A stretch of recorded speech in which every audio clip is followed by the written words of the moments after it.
Yo, so I thought have a different setting out here where we'd have a brief conversation of,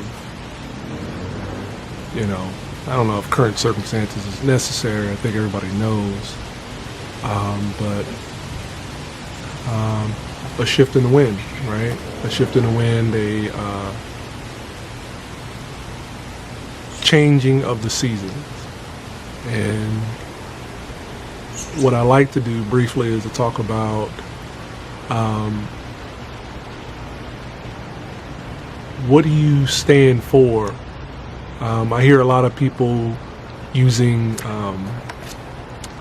the idea that they stand with the nation.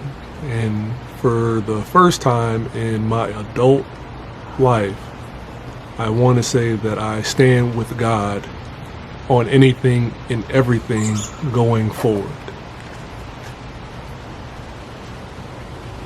I know that the world is not fair. I know that there is nuance to a lot of situations. And us in this country, we have a very bad reputation of accepting things for face value when research is necessary.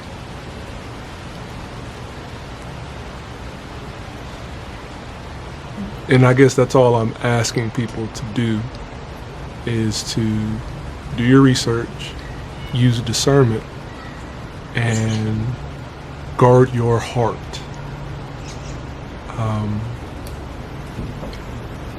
I've lived long enough to have a respect for all people, and the one thing that is evident for me is that I see that there is a reflection of God amongst all people. Some people may not necessarily agree with me on that, but let me explain.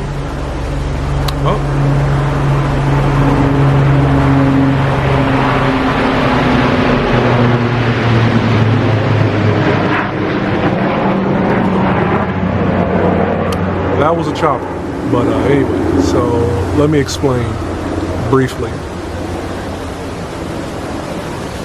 I used to think that people, and I'm going to try to be very transparent with this. I used to think that there were good people and bad people. And the one thing that I've realized, that there are good people everywhere and there are bad people everywhere. And it's an individual choice to make when it comes to, how you carry out into the world. This may sound cliche, but I have came to the conclusion the most rebellious thing that a person can do is to follow God.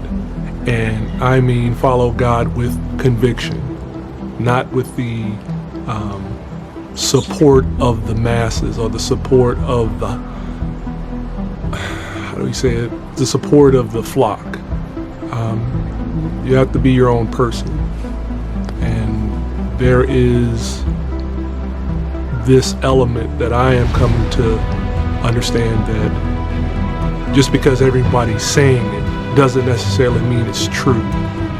And there's a lot of falsehoods that are being perpetuated that has nothing to do with what's going on in the Middle East right now. This is just general. There's plenty of people disputing that.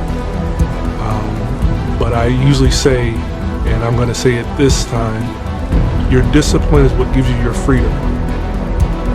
And if it's in you, in which I pray that it is, let your divine conviction be greater than your carnal desires. What we're dealing with right now is people's carnal desires are getting the better of them, and they're failing. They're trying to amalgamate that with God. And the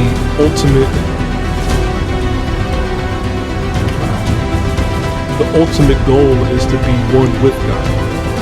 And to be one with God, you have to understand that there are things that you must participate in, and there are things, dealing with the body you should not participate in. it'll take you a lifetime to understand that. I hope this message is something that is been taken in a positive light. I hope this is something that can be fruitful. And I hope that you have the strength to fight the good fight and the ability to work on your interior instead of letting external forces dictate who you really are. Thank you.